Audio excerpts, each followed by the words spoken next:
আলহামদুলিল্লাহ, মানে যে আশা নিয়ে আমি এই বিধান 108 ধান যে চাষ করেছি, আলহামদুলিল্লাহ আমি খুব খুশি। যেভাবে স্বদেশ সিড যেভাবে বলেছে সেভাবে আমার মনে হচ্ছে সেভাবেই ফলন হবে আশা করি। আপনি ধান লাগানোর পরে মানুষ, সাধারণ কৃষকরা কি বলছে? মানুষ দেখতে আসছে শুনেছি আমরা।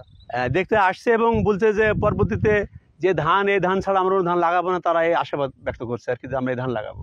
আসলে এইবার বোরো ধানের আবাদের ক্ষেত্রে যে জাতটি সবচেয়ে বেশি আলোচিত ছিল সেটি হচ্ছে বৃধান 108, অর্থাৎ যে উচ্চ ফলনশীল বা সর্বশেষ যে জাতটি ছিল বাংলাদেশ ধান গবেষণা ইনস্টিটিউটের, আর সেই জাতটির নাম হচ্ছে বৃধান 105।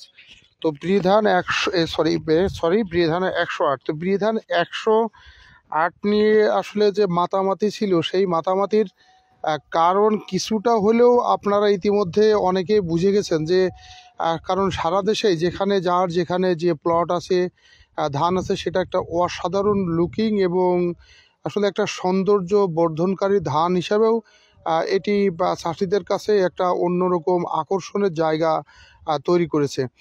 আমরা আজকে এসেছি স্বদেশ সিডের বীজ উৎপাদন প্লটের একটি প্লটে, যেখানে বৃধান 108-এর বা ধানের শীষ বের হওয়া শেষ প্রায়।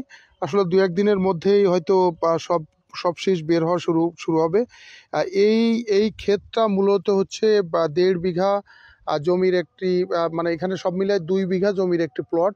এখানে লম্বা অনেক দূরে, সামনে যত দূরে রাস্তা দেখা যায়, তারপরে রাস্তা থেকে যে আমরা যদি ডাইনে পিছনের অংশটা দেখাই, তো সেক্ষেত্রে এখানেও কিন্তু অনেক দূর পর্যন্ত এই যে বৃধান 108। আসলে বৃধান 108-এর যে কথা আমরা বলছিলাম, যে স্বদেশ সিড সবসময় চেষ্টা করে চাষিদের কাছে মানসম্মত বীজ এবং উচ্চ ফলনশীল জাতের বীজ সরবরাহ করার জন্য। তারই আলোকেই কিন্তু বৃধান 108-এর বীজ আমরা গত বছর গেল মৌসুমে আমরা চাষিদের কাছে সরবরাহ করেছিলাম, এবং এবারও কিন্তু আগামী বছরের জন্য বীজের জন্য কিন্তু স্বদেশ সিড 108 সহ বিভিন্ন জাতের উচ্চ ফলনশীল ধানের যে বীজের প্লট আমরা করেছি, সেই প্লটেরই একটি প্লট হচ্ছে বৃধান 108।